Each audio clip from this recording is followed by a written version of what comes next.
கிறிஸ்துவுக்குள் பிரியமானவர்களே, அப்போஸ்தலர்கள் 17ஆம் அதிகாரத்தின் தியான பகுதிக்காக உங்களை அன்புடன் அழைக்கிறேன்.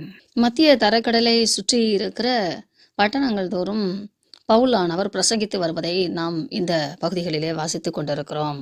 இந்த ஒவ்வொரு பட்டணங்களிலும் யூதர்கள் வாழ்ந்திருக்கிறார்கள். யூதர்கள் தங்களுக்கென்று ஒரு காலனியை உருவாக்கி அங்கே அவர்கள் தங்களுக்கென்று ஒரு சினகா, ஒரு ஜெப ஆலயத்தையும் உருவாக்கி வாழ்ந்து கொண்டிருக்கிறார்கள். எந்த பட்டணத்திற்கு போனாலும் அங்குள்ள யூதர்களை கண்டுபிடித்து அந்த ஜெப ஆலயங்களை கண்டுபிடித்து அந்த ஜெப ஆலயங்களிலே போதிப்பதற்காக இவர்களுக்கு வாய்ப்பை பெற்று தருவதற்கு உள்ளாக அந்த ஜெப ஆலயத்துக்குள்ளாக இருக்கக்கூடிய யூதர்கள் மூலமாக இவர்கள் தொடர்பு கொள்வார்கள். அந்த யூதர்களிலே அநேகர் அப்போஸ்தலர் நடபடிகள் 2ஆம் அதிகாரத்தில் நாம் பார்க்கும் பொழுது பெந்தெகோஸ்தே நாளிலே பஸ்காவை அனுசரிப்பதற்கு வந்திருந்தவர்கள் பேதுருவுடைய போதனைகளினாலே ரட்சிக்கப்பட்டு தம்மால் ஊர்களுக்கு சென்று அங்கே சகோதரர்களாக, அதாவது கிறிஸ்துவை பின்பற்றுகிற சகோதரர்களாக வாழ்ந்திருக்கிறார்கள். இப்படிப்பட்டவர்களை அவர்கள் கண்டுபிடித்து அவர்கள் மூலமாக ஜெப ஆலயத்திற்குள் நுழைந்து அங்கே அவர்கள் போதிப்பது, அதாவது பவுலோடு சார்ந்திருப்பவர்கள் போதிப்பது வழக்கமாய் இருந்தது. பவுல் எங்கு சென்றாலும் யூத மார்க்கத்தை சார்ந்தவர்களை கண்டுபிடித்து அவர்களோடு தங்கி இருப்பதும், அவர்களோடு பேசி வினாவி கிறிஸ்துவை குறித்து அவர்களுக்கு போதிப்பதும், அவர்களை கிறிஸ்துவுக்காக சம்பாதிப்பதும், அவர்கள் மூலமாக அந்த ஊரிலே அந்த பட்டணத்தில் இருக்கக்கூடிய ஜெப ஆலயத்திற்குள் பிரவேசித்து போதிப்பதையும் நல்ல ஒரு பிளானாக வைத்திருந்தார். இவைகளெல்லாம் வேதம் மறைமுகமாக சொல்லுகிறது. நீங்கள் அந்த வார்த்தைகளை படிக்கும்போது இவைகளை நீங்கள் புரிந்து கொள்ளலாம்.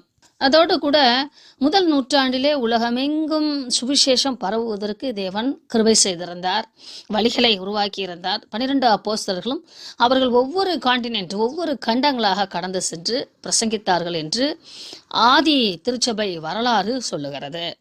ஏன் பவுல் மூலமாக சந்திக்கப்பட்ட காரியங்கள் மட்டும் வேதத்திலே இடம்பெற்றிருக்கிறது என்று நீங்கள் அதிகமாக யோசிக்கலாம்.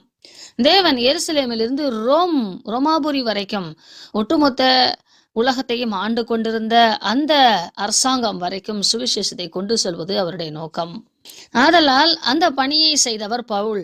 அந்த காரியம் எப்படி உலகமெல்லாம் பரவியது என்பதை விளக்கப்படுத்துவதுதான் அப்போஸ்தலர் நடபடிகளிலே பரிசுத்த ஆவியானவர் மூலமாக எழுதப்பட்டிருக்கிறது. ரோமுக்கு சுவிசேஷம் சொல்லிவிட்டால் உலகமெங்கிலும் இந்த சுவிசேஷ காரியங்கள் பரவுவதற்கு வாய்ப்பாக அமையும் என்பதை தேவன் முன் குறித்திருந்தார். பவுலின் மூலமாக அநேக காரியங்களை புதிய திருச்சபை சார்ந்த காரியங்களை, இறையியல் சத்தியங்களை நமக்கு வெளிப்படுத்துவதற்காக அவனை ஆண்டவர் பயன்படுத்தினார்.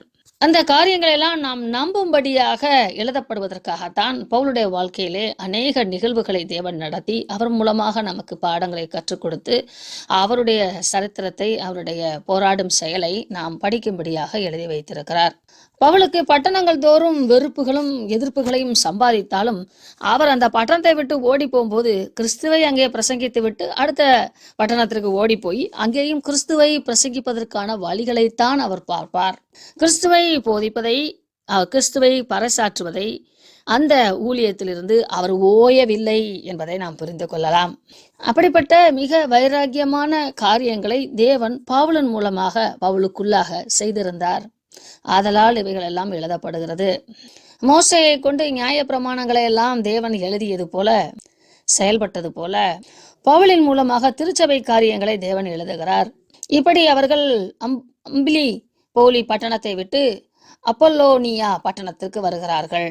இது இடத்தின் பெயர். பிற்காலத்தில் அப்பல்லோ என்ற ஒரு மனிதனுடைய பெயரையும் நாம் படிப்போம். தெசலோனிக்கே பட்டணத்துக்கு வருகிறார்கள். அங்கே யூதருக்கு ஒரு ஆலயம் இருக்கிறது. பவுல் தன் வழக்கத்தின்படியே, இதுதான் அவருடைய வழக்கமா இருக்கிறது, அந்த ஆலயத்திற்கு சென்று 3 நாள் ஓய்வு நாள்களில் அந்த 3 வாரம் தங்கி இருக்கிறாங்கன்னு அர்த்தம். வேத வாக்கியங்களின் ஏங்களை எடுத்துக்காட்டு அவர்களுடைய சம்பாஷித்து கிறிஸ்து பாடுபடவும் மருத்துவரிலிருந்து எழுதிருக்க வேண்டியதென்றும் இதையெல்லாம் அவர் சுட்டி காட்டி போதித்து விட்டு அந்த கிறிஸ்து இந்த இயேசுவே என்று காண்பிப்பார். திருஷ்டாந்தப்படுத்துவார் என்றால் நம்பும்படியாக பேசுவார், சாட்சியாக சொல்லுவார். இவைகளில் சிலர் பக்தியுள்ள கிரேக்கர்களில் திரளான பேரும் கனம் பொருந்திய ஸ்திரீகளில் அநேகரும் என்றால் யூதர்களிலே ஒரு பொறுப்பிலே இருக்கக்கூடிய, அந்த சமுதாயத்தில் நல்ல அந்தஸ்தில் இருக்கக்கூடிய கணவன்மார்களுடைய மனைவிகளை கனம் பொருந்தியவர்கள் என்று சொல்லுவார்கள். இவர்களில் சிலரும் பவுலையும் சீலாவையும் ஏற்றுக்கொண்டார்கள். ஒருவேளை லூக்கா ஹெல்பராகத்தான் கடந்து சென்றிருக்கிறார். அவர் எங்கும் போதித்த மாதிரி தன்னை அடையாளப்படுத்தவில்லை. பவுலுக்கும் சீலாவுக்கும் பக்கபலமாக இருந்து உதவி செய்கிறவராக தீமோத்தேயும் லூக்காவும் கடந்து சென்றிருக்கிறார்கள். பவுலும் சீலாவும் இந்த தெசலோனிக்க பட்டணத்திற்கு வந்து தங்குவதே யாசோனுடைய வீட்டிலே தங்கி இருந்திருக்கிறார்கள். அப்பொழுது அந்த வீட்டை சுற்றிலும் அவர்கள் வளைந்து கொண்டு யாசோனை அவர்கள் மிரட்டி பயமுறுத்தி அவனையும் அவனுக்கு சேர்ந்தவர்களையும் சிறையிலே வைத்து அவர்கள் பவுலுக்கும் சீலாவுக்கும் பக்கபலமாய் இருந்தபடினானே அவர்களுடைய அந்த விலைக்கிரயமாகிய ஜாமீன் வாங்கி கொண்டு தங்களுடைய பொருளாதாரத்தை அவர்கள் இழந்திருக்கலாம், அல்லது சில வேளை தங்கள் உயிரை கூட இழந்திருக்கலாம். அப்படி பிணை பொருளை கொடுக்க வேண்டிய கட்டாய சூழ்நிலையிலே இப்படியாக பவுலையும் சீலாசையும் காப்பாற்றுகிறார்கள். பவுலையும் சீலாசையும் காப்பாற்றியதோடு மட்டுமல்லாமல் மற்ற சகோதரர் என்று எங்கெல்லாம் வருகிறதோ அவர்கள் எல்லாம் கிறிஸ்துவை விசுவாசிப்பவர்கள் என்று அர்த்தம். கிறிஸ்துவை தங்கள் சொந்த இரட்சகராக ஏற்றுக்கொண்டவர்கள் ஒருவருக்கொருவர் சகோதரர்களாய் இருக்கிறார்கள். அதனால் சகோதரர் சகோதரி என்று அழைப்பார்கள். பவுலும் பேதுருடைய மனைவியை சகோதரி என்று அழைப்பார். இப்படி அவர்கள் பெரேயா பட்டணத்துக்கு வந்து சேர்கிறார்கள். பெரேயா பட்டணத்திலே இதே போல ஜெப ஆலயத்திலே நுழைந்து பவுல் போதிக்கிறார். அங்கே தங்கி இருந்து அங்குள்ள மனோவாஞ்சையான யூதர்களை எல்லாம் அவர்கள் தங்கள் வசனத்தினாலே, இயேசு கிறிஸ்துவின் வசனத்தினாலே சம்பாதிக்கிறார்கள். அந்த பெரேயா பட்டணத்தாரும் மனோவாஞ்சையாய் வசனத்தை ஏற்றுக்கொண்டார்கள் என்று 11ஆம் வசனத்திலே வாசிக்கிறோம். அவர்கள் ஏற்றுக்கொண்டதோடு மட்டுமல்லாமல் பவுல் சொல்கிற காரியங்கள் சரிதானா என்று சொல்லி வேத வாக்கியங்களை தங்களோடு தங்கள் வாழ்வியலிலே பயன்படுத்துகிறவர்களாகவும் அதை குறித்து ஆராய்ச்சி செய்கிறவர்களாகவும் அவைகளிலே நன்மையானவைகளை தங்கள் வாழ்க்கையிலே கடைபிடிக்கிற நற்குலசாலிகளாகவும் இருந்தார்கள் என்று பார்க்கிறோம். அங்கேயும் அந்த சமுதாயத்தில் உயர்ந்த அந்தஸ்திலே, சொசைட்டியில் ஹை ஸ்டேட்டஸாக இருக்கக்கூடிய அநேகர் கிரேக்கரிலும் யூதர்களிலும் ஸ்திரீகளும் புருஷர்களும் விசுவாசித்தார்கள். பெரேயா பட்டணத்திலே பவுலையும் சீலாவையும் ஏற்றுக்கொண்டார்கள் என்று தெசலோனிக்கர்கள் அறிந்தபோது அங்கிருந்து வந்து இந்த காரியங்களை தடை செய்தார்கள். உடனே அங்கிருந்த சகோதரர்கள் பவுலை சமுத்திர வழியாக அனுப்பிவிட்டார்கள். சீலாவும் தீமோத்தேயும் பெரேயா பட்டணத்திலே தங்கிவிட்டார்கள். இப்படி ஒட்டுமொத்தமாக அவர்கள் போகாமல் பவுலை காப்பாற்றி அனுப்பி மேற்கொண்டு என்ன நடக்கிறது என்பதை கவனிப்பதற்காக சீலாவையும் தீமோத்தேயும் அங்கே தங்கியிருக்க பண்ணுகிறார்கள். ஏனெனில் இவர்கள் தங்கியிருப்பது யூதர்களின் மத்தியிலே, மேடைகளிலே பவுல் பேசுவதனாலே பவுலை அநேகர் அடையாளப்படுத்திக் கொள்வார்கள் என்பதனாலே அவர்கள் ஒழித்து அனுப்பிவிடுகிறார்கள். இப்படி பவுல் பட்டணங்கள் தோறும் ஏற்றுக்கொள்ளப்பட்டாலும் துரத்தப்பட்டாலும் வெறுப்புணர்களை சம்பாதித்தாலும் எதிர்ப்புகளை சம்பாதித்தாலும் பட்டணங்கள் தோறும் கிறிஸ்துவை போதித்து கொண்டு வருகிறார். அப்படியே அவர் பிரயாணப்பட்டு சமுத்திர வழியாய் பிரயாணப்பட்டு அத்தேனே பட்டணம் வரை வந்து சேர்கிறார். பவுலுக்கு உதவியாக ஒரு சில சகோதரர்கள் வந்து அத்தேனே பட்டணம் வரைக்கும் அவரை விட்டு அவர்கள் மீண்டும் சென்று விடுகிறார்கள். அத்தேனே பட்டணத்தில் இருக்கக்கூடிய யூதர்கள் பவுலுக்கு உதவி செய்கிறார்கள். யூதர்களிலே கிறிஸ்தவ மார்க்கத்தை ஏற்றுக்கொண்டவர்கள். எங்கிருந்து ஏற்றுக்கொண்டார்கள் என்று நினைக்கக்கூடாது. எப்பொழுதும் நீங்கள் அப்போஸ்தலர் நடபடிகள் 2ஆம் அதிகாரத்தில் நடந்த சம்பவத்தை நீங்கள் வைத்துக் கொள்ள வேண்டும். அங்கிருந்து உலகம் அனைத்திலும் இருந்து வந்திருந்த யூதர்கள் அன்றைய நாளிலே பேதுருவின் செய்தியை கேட்டு சுவிசேஷத்தை பெற்றுக்கொண்டு தங்கள் ஊர்களிலே சென்று கிறிஸ்துவை பின்பற்றினார்கள். அவர்கள் தங்களுடைய தேவாலயத்திலே வாழ்ந்து கொண்டிருந்தாலும் தங்கள் வீடுகளிலே கூடி தேவனை ஆராதிக்கிறவர்களாக, கிறிஸ்துவை ஆராதிக்கிறவர்களாக, அப்படிப்பட்ட செய்திகளை சுமந்து வருகிற பவுலை ஏற்றுக்கொள்கிறவர்களாக காணப்பட்டார்கள். அத்தேனே பட்டணத்திலே அவரோடு கூட தங்கி இருந்தவர்களும் பவுலை ஏற்றுக்கொண்டவர்களும் ஜெப ஆலயங்களிலே போவதும் வருவதும் அந்த ஊரெல்லாம் சுற்றி பார்க்கும்படியாக பவுல் வாய்ப்பு கிடைக்கிறது. அந்த பட்டணம் விக்கிரகங்களால் நிறைந்திருக்கிறதை கண்டு என்று சொல்லி பார்க்கும்போது அவன் அந்த பட்டணத்தை சுற்றி வருகிறார், கவனிக்கிறார், விசாரித்து அறிகிறார், நன்றாக புரிந்து கொள்ளுகிறார். இயேசு கிறிஸ்துவை இவர்களுக்கு எப்படி சொல்ல வேண்டும் என்று சொல்லி வகை தேடிக் கொண்டிருக்கிறார். அதோடு கூட மட்டுமல்லாமல் அந்த அத்தேனே பட்டணத்திலே வாழ்ந்து கொண்டிருந்த பிலாசபர்ஸுடைய புத்தகங்களை எல்லாம் அவர் படிக்கிறார். இப்படி அந்த அத்தேனே பட்டணத்தில் சுவிசேஷத்தை சொல்வதற்கான வாய்ப்புகளை எல்லாம் அவர் அந்த வாய்ப்புகளை எல்லாம் தேடி பார்க்கிறதை நாம் பார்க்கலாம். ஜெப ஆலயத்தில் யூதரோடு பேசும்படியான வாய்ப்பினை அவர் உருவாக்கி கொள்கிறார். எந்த விதத்திலாலும் யூதர்களை பிடித்து அவர்களிடத்தில் தங்கி அவர்கள் மூலமாக ஜெப ஆலயத்திலே நுழைந்து யூதர்களோடு பேசுவார். பக்தி உள்ளவர்களோடும், இன்னும் ரொம்ப ஆழமான பக்தி உள்ளவர்களோடும் வீடுகள் தோறும் ஒரு 5 பேர் ஆகிலும் 3 பேர் ஆகிலும் கூட்டி வைத்து பேசுவார். சந்தை வெளியிலே எதிர்பட்டு வருகிற ஒவ்வொரு யூதர்களையும் பிடித்து வைத்து பேசுவார். இப்படி வாய்ப்பு கிடைக்கும் போதெல்லாம் கிறிஸ்துவை பறைசாற்றுகிறவராக காணப்பட்டார். தினந்தோறும் சம்பாஷணை பண்ணி ஒரு கூட்ட மக்களை தனக்கென அவர் பிடித்து கொண்டார். இந்த காரியங்கள் அந்த காலத்திலே வாழ்ந்து கொண்டிருந்த அந்த பிலாசபர்ஸை பின்பற்றக்கூடிய மற்ற கிரேக்கர்களுக்கு தெரிய வருகிறது. அத்தேனே பட்டணத்தில் வாழ்கிற ரோமர்களுக்கும் கிரேக்கர்களுக்கும் தெரிய வருகிறது. இவைகளெல்லாம் மக்கதோனியா என்று தரிசனம் கண்டார் அல்லவா, அந்த பகுதிகளுடைய பட்டணங்கள்.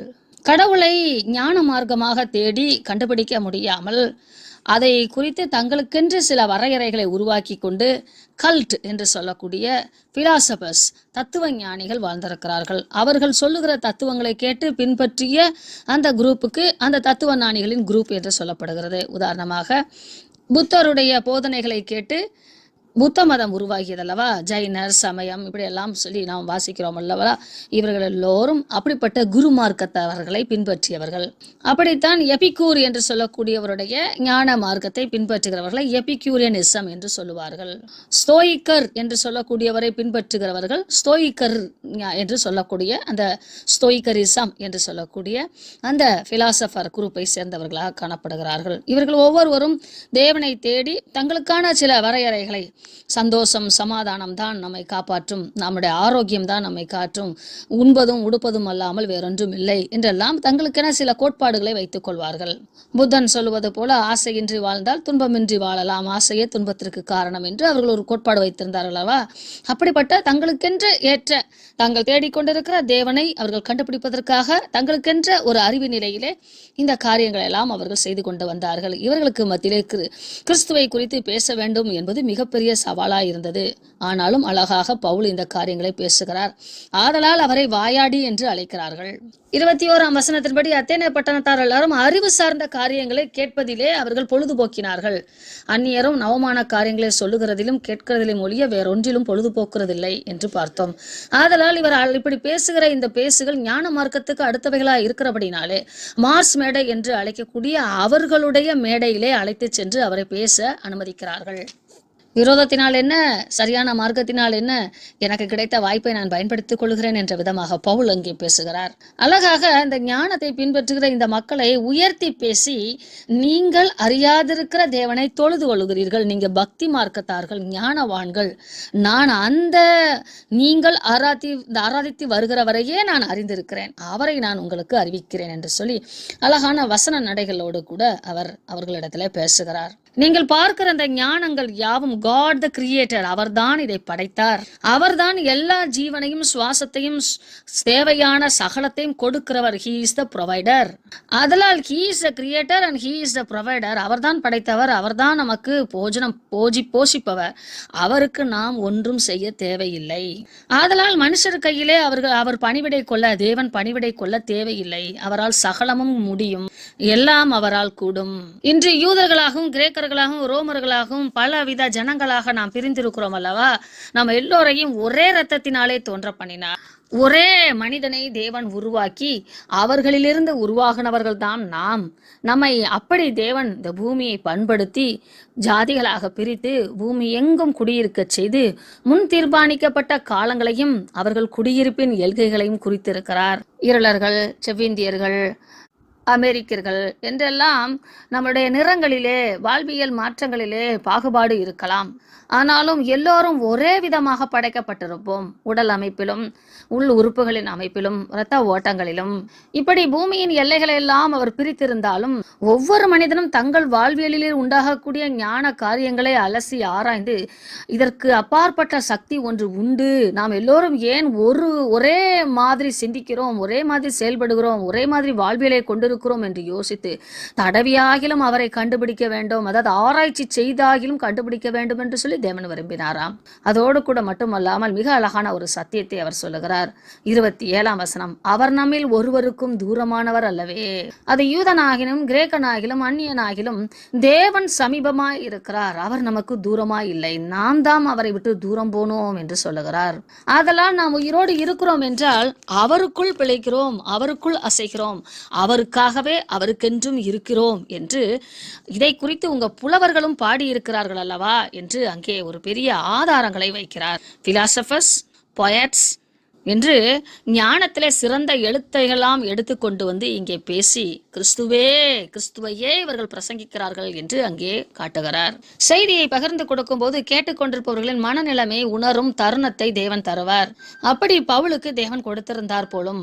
அந்த புலவர்கள் அந்த தங்களுடைய பாட்டிலே நாம் தேவனுடைய சந்ததியார் என்று சொல்லி இருக்கிறார்களே, விக்கிரக ஆராதனை செய்வதை தேவன் பார்த்து ஏன் அமைதியாயிருந்தார் என்று உங்களுக்கு கேள்வி வரலாம். நாம் அறியாமல் செய்கிறோம் என்று தேவன் காலங்களிலே பொறுத்திருந்தார். காணாதவர் போல் இருந்தார். ஒரு குறிப்பிட்ட காலம் வரைக்கும் தேவன் சகித்து கொண்டிருந்தார். ஆனாலும் மனிதர்கள் தூரமாய் போனபடினாலே தம்மை வெளிப்படுத்த அவரும் மனிதனாய் இறங்கி வந்தார். அவர் மனிதனாய் இறங்கி வந்த அந்த மனிதனை கொண்டு இந்த பூமியை நியாயம் தீர்ப்பார். ஏனெனில் தேவன் மனிதனை நியாயம் தீர்க்கும் போது உங்களுக்கு என்ன புரியும், நீங்க கடவுளே, எங்க கஷ்டம் உங்களுக்கு தெரியாது என்று சொல்லக்கூடாது என்பதற்காக அவர் மனிதனாக இறங்கி வந்து எல்லா மனிதனுடைய ஒட்டுமொத்த பாடுகளையும் அனுபவித்து நீதிமானாய் வாழ்ந்து காட்டி என்னை பின்பற்றி வா என்ற ஒரு அடிச்சுவடுகளை வைத்து போய்விட்டார். ஆதலால் ஒரு மனிதனும் அவரிடத்தில் கேள்வி கேட்கவோ சாக்கு சொல்லவோ முடியாது. இப்படிப்பட்ட ஆழமான சிந்தைகளை எல்லாம் பேசும் பொழுது அநேகர் அவனை ஏற்றுக்கொண்டார்கள். அவனுடைய சத்தியத்தை, பவுலுடைய போதகத்தை ஏற்றுக்கொண்டார்கள், விசுவாசிகள் ஆனார்கள். முக்கியமாக அந்த மார்ஸ் மேடை என்று சொல்லக்கூடிய அந்த மிகப்பெரிய தியேட்டர், அந்த மிகப்பெரிய ஆடிட்டோரியம், அதிலே நியாயாதிபதியாய் உட்கார்ந்திருக்கிறவர்களில் ஒருவனாகிய தியோனிஸ் என்பவரும் தாமரி என்னும் பேரில் ஒரு ஸ்திரீயும், அவங்க 2 பேரும் அதனுடைய உறுப்பினர்களாக இருந்திருக்கிறார்கள். இவர்கள் கிறிஸ்துவை ஏற்றுக்கொண்டார்கள். ஆமென். பவுல் பட்டணங்கள் தோறும் மட்டுமல்ல, அநேக உயர்ந்த வர்க்கத்தினர்களை தனிப்பட்ட முறையிலே கிறிஸ்துவுக்குள்ளாக வழிநடத்துகிறவராக காணப்பட்டார். நமக்கு கிடைக்கும் வாய்ப்பெல்லாம் கிறிஸ்துவை வெளிப்படுத்துவதற்கு பயன்படுத்துவோமாக. ஆமென்.